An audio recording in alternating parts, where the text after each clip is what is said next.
mwaka n'ogujja tugenda kuba mwangu ebyaddala njagala owulirize bulungi video eno.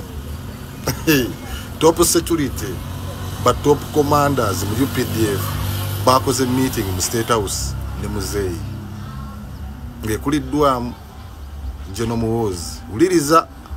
I welcome you here to Entebbe, and I thank God for keeping Uganda safe and for keeping you safe also, you, our commanders and our soldiers. The issue of strategic security. If we implement, number one, patriotism, and it helps us to build prosperity in Uganda. Uganda will become, has already become a lower middle income country. It will become an upper middle income country. It will become a first world country. We are moving. But also learn their moyo gwagwanga, their uzalendo, working for the country instead of just working for yourself. There's no kufirwa, no loss. We want disciplined democracy, not hooliganism, not intimidating people, using bad language, because we want the people of Uganda to decide the way they want, not to be intimidated. But some of the political groups were making it a habit to intimidate people, to attack people, because they are of different political groups. Now that one is going to stop.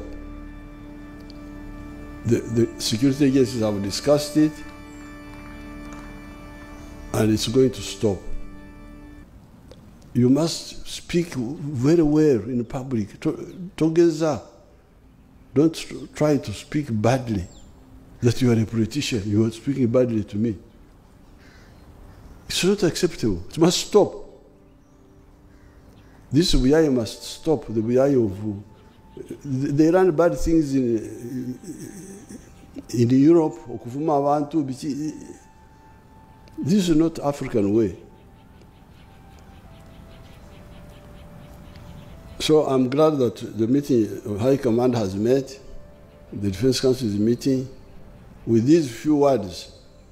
I open the meeting. Thank you very much.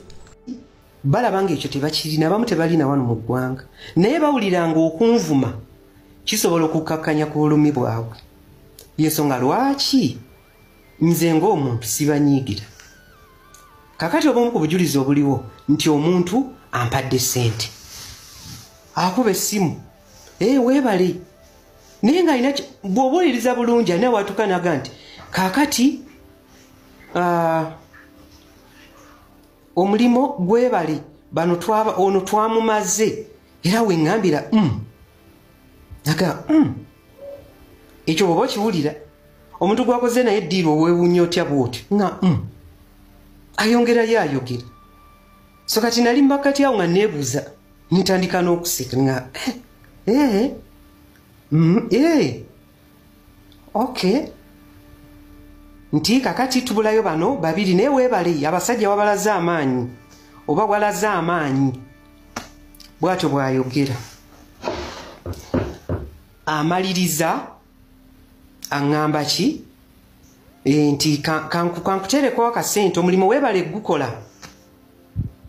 Bannange kambabuulire kirungi okuwuliriza. Tolina ky'otugamba.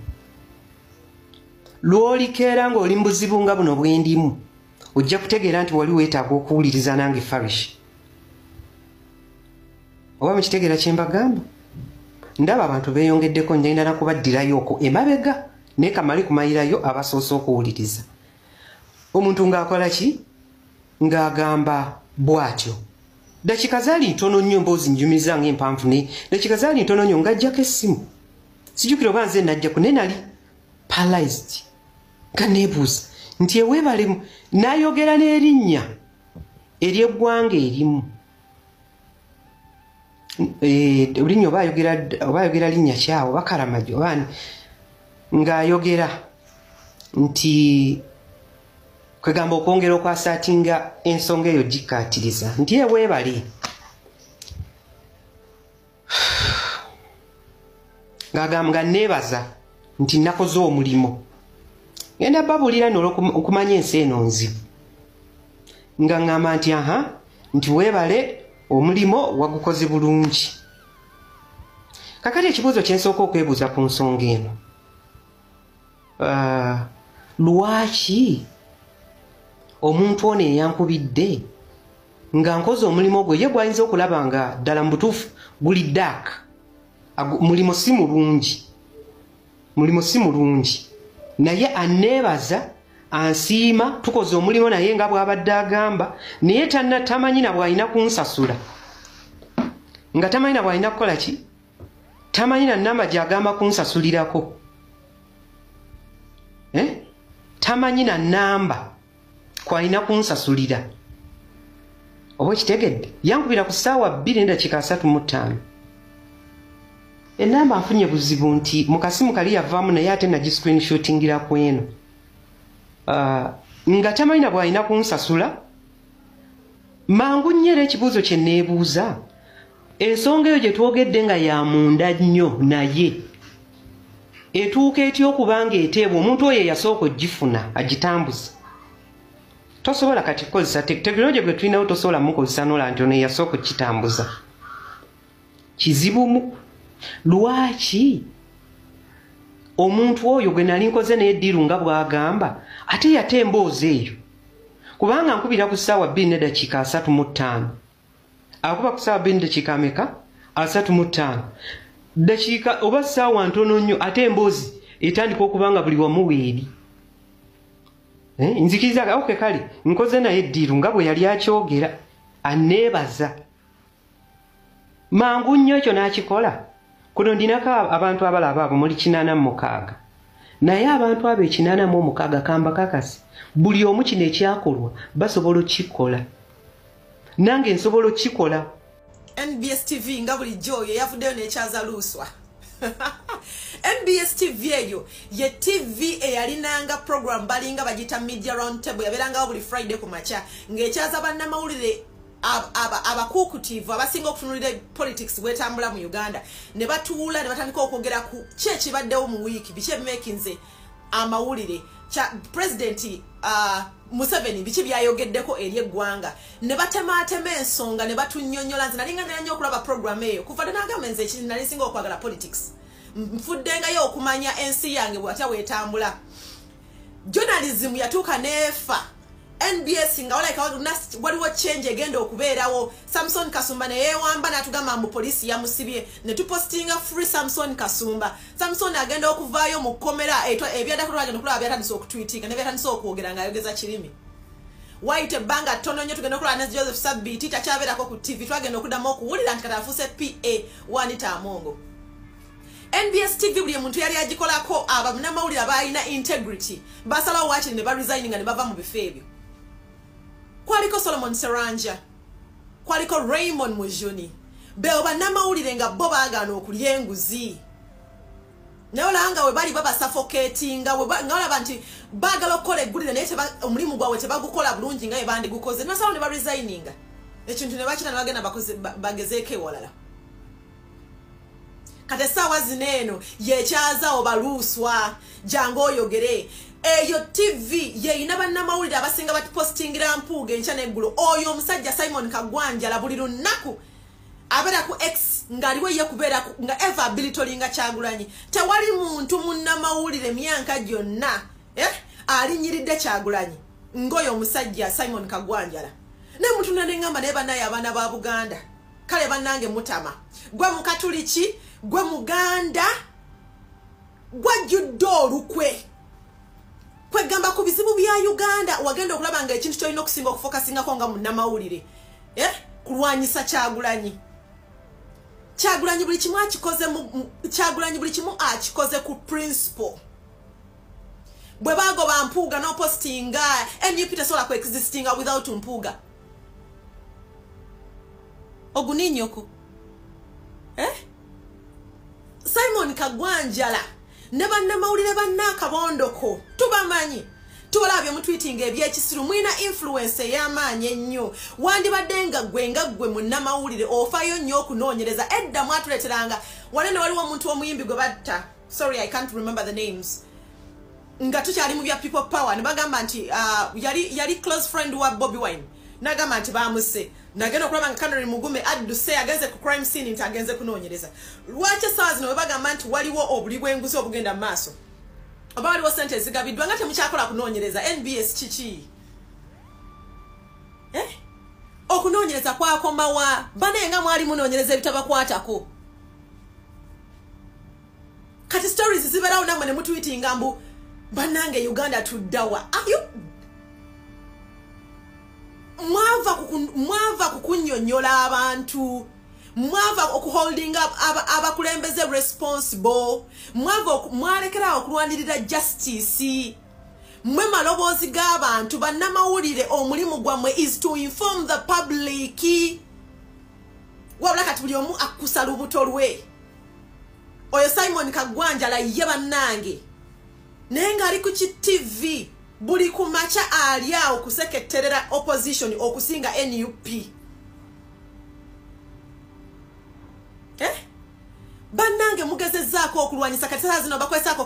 kaluuswa nalabya bakakyaza kekamu kekazunga kekali kagala bakawe kaadi kekagendaga ku malaalo wuyo kayise bannamawulire bannange fight hard Mr. Update kaadi bajimpe nze agenda okuwangula bannange NUP munyambe nze ngenda kufollowinga gugwe omusoto omwerere gwe ku buli bwenkwe bwojjudde bane balyoka ne bagikumma kati mwe Abannayuganda ababuukira buli politician bannanga abantu bayogera luuswa mutamuwe kalulu mugenda kuba temutegeera oli yabadde asinga okutegeera gundi nzijukira bwe nali mbeera neighbor wange nangamba kati gwe NUP ekyo kyemukoze ne mumwa luuswa ne muwona luyimba kiki kyemukoze ekyo bannange ng'abantu bayogera ng'abantu bwe bayogera nga Mpuuga agenze NUP mutadde Mpuuga yabadde asinga okutegeera naye mbwa mwata bamanyira n'okumanyira kwe kati mwe mutubuulirani asinga okutegeera n'atategeera kwe gamba okutegeera kwammwe mukupimira ku luzungu omuntu lwayogera omuntu wabeera lawyer nti oyo ategeera nnyo bali babulooka naawe lawyer ababulooka bamanyi byakulobinga bamanyi byakubba ssente bamanyi bafa ku kimu ssente nze wawe nfunidde ssente baba n'akalimi bakuba akalimi okufa obufi nze nabajjamu obwesige tonna nakyo ŋŋamba NUP tejja kusurvivinga kale saa zino twagala kumaakuma abantu bakomewo tukwatirire wamu tudundule eggwanga lyaffe mutandise okomyawo bisitory ebitagatta musandise okomyawo bisitory ebitagatta kati la mutandise olondamu olwo gavumenti bagatandika okuvugirira ssente ate nga babawo obusente obw'ekisiru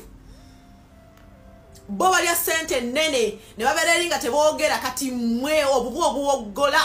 ne mujja ne babawa ssente ne mutandika Kyagulanyi eyo NUP omuntu omulimbi omulungi alina okuba nga mujjukize mulungi nnyo tanga ku ddiini omuntu ng'oli mulimbi mulungi olina okuba nga ate oli mujjukize mulungi nnyo Masias Mpuuga Nsamba ogezaako okulaga ensi nti gw'oli mulimbi mulungi nnyo ow'ekyasa kyokka ate toli mujjukize mulungi kyova olaba osanga weekubye engalika n'olwaleero gwe waleesa kkubira ekidefensive Luuswa Luwemba naye alwana nnyo okulaga nti mulimbi mulungi kyokka ate si mujjukize mulungi kyekyennaku kitalo nnyo kya nnaku nti olwaleero Nalubesegirinya Muhammad omusajja tulemye okumuleka awummula emirembe olw'okuba abantu abamu bannakigwanyizi abakyayagala okukozesa erinnya lye okuyisaawo ebyabwe n'okwongera okulwana NUP. Luuswa Luwemba Muhammad wavuddeyo n'ogamba nti waliwo top boss mu kibiina kya NUP eyaleeta criminal summon letter n'ajwa Nalubesegirinya Muhammad agisayiningeko. Nagambye obutunuulire embaata eno omuntu eyeyita personal assistant PA ow'omubaka ate era ng'alwana oba abadde alwana kulaba ng'agenda mu paalamenti akiikirira abantu tamanyi technicalities ziri under criminal summons kyanaku kale katugende wano ndi wano okutegeeza mwana wa maama technicalities eziri under criminal summons ziri bweziti ti criminal summons zonna zirina kusavingirwa on individual basis nti omuntu gwe baagala okukola okunoonyerezaako oba gwe baagala yennyonnyoleko gwe basaavinga omulala gwe balina okusaavinga singa aba taliiwo omuntu oyo gwe baagala ye munnamateeka we gw'oyinza okuyita looya akeesi study katugende wano mu nsonga y'Honorable Ssegirinya Muhammad Honorable Ssegirinya Muhammad criminal summons zifuluma okuva ku CPS Masaka zaali public Uganda Police Force ya publishinga blogging stations ne zikiteeka mu public domain buli omu n'akitegeerako n'akimanya naye Honorable Ssegirinya Muhammad teyali mu ggwanga yali Amsterdam yali wabweru wa ggwanga naye nga bwe nkugambye nti munnamateeka we asobola okubeerawo ffenna tumanyi bulungi ani gwe twasooka okulaba nga munnamateeka Honorable Ssegirinya Muhammad mu misango gino emijwejweteke yali Ssaalongo Erias Lukwago era Honorable Ssegirinya Muhammad bw'akomawo wano nga bwe nkugambye Honorable Ssegirinya Muhammad mubaka wa NUP ate Honorable Ssegirinya Muhammad mukulembeze ate emisango gye baali bamujwejwetekekako yali akimanyi nti teyagizza teyagikola kubanga bayira time n'emisango egyo wegigambibwa okolebwa Honorable Ssegirinya Muhammad yali wabweru wa ggwanga so Honorable Ssegirinya Muhammad teyalinamu kwesikamu kwonna lwaki aba tagenda ku CPS Masaka kweripootinga era mwamulaba bulungi yatangulula ebigere n'agende Masaka ku CPS ne munnamateeka we Ssaalongo Erias Lukwago ekyennaku Honorable Ssegirinya Muhammad teyasobola kuvaayo Masaka ku CPS ya detaininingibwa ebyaddako bye twalaba akeesi sitadde okukakasa kino Honorable Ssegirinya Muhammad ng'ali mu kkomera ekigo eyali mobilization secretary wa NUP era we bavuganya ku kaadi Suleimani Kidandala Honorable Ssegirinya n'amutwalako kaadi Kidandala n'ajja independent Kidandala yagenda mu kooti n'ateekayo okuwawaabira n'ateekayo omusango ogugamba nti Honorable Ssegirinya Muhammad talina mpapula za buyigirize era tasaanidde kubeera mubaka wa Kawempe North talina mpapula bayire temu Honorable Ssegirinya Muhammad yali mu kkomera njagala ombuulireko wa kooti ki walaba oba mulamuzi ki gwe wawulira ng'asomera Honorable Ssegirinya Muhammad omusango gw'okuba nti talina mpapula za buyigirize Kidandala gwe yali amuwawaabidde era ondage kooti ki Honorable Ssegirinya we yayimiridde ne Kidandala nga bali mu musango of course tulina we wagulaba naye kiki ekyaleetera ekyo obutabaawo nti Kidandala yafeiringa okusaavinga Honorable Ssegirinya Muhammad yafeiringa okusaavinga Honorable Ssegirinya Muhammad samonireta lwansonga Ssegirinya yali mu kkomera ate Kidandala n'atasobola kufuna access ku munnamateeka wa Honorable Ssegirinya Muhammad okategedde ssebo so bino byonna ogezaako kwekubangalika ogezaako kutambulira mu bulimba you're the same man Yavuddin agamba nti Honorable Ssegirinya Muhammad teyakyalibwako His Excellency Kyagulanyi Ssentamu Robert ng'ali mu kkomera it's on record kyonna kiri mu public ng'ennaku z'omwezi 18 October 2021 His Excellency Kyagulanyi yagenda mu kkomera ekigo era n'alambula ku Honorable Ssegirinya Muhammad Luusi Luwemba bantu mmwe simanyi temutegeerekeka odda otya ku linnya gy'omusajja gwe wali oyita kyaliwo nfanfe ate n'oyagala okulirwanirako entalo olw'okuba bakukozesa ekyo kikyamu bwefuufululu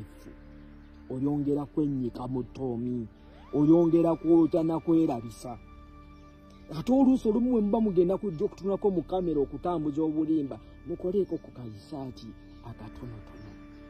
naye munaddawo ensi ng'ebategedde kubanga buli lukya mwongera kweyambula n'abadde ate abalinako akakunkuna agenda kukakasa nti abantu bano ddala babi nnyo babi ddala.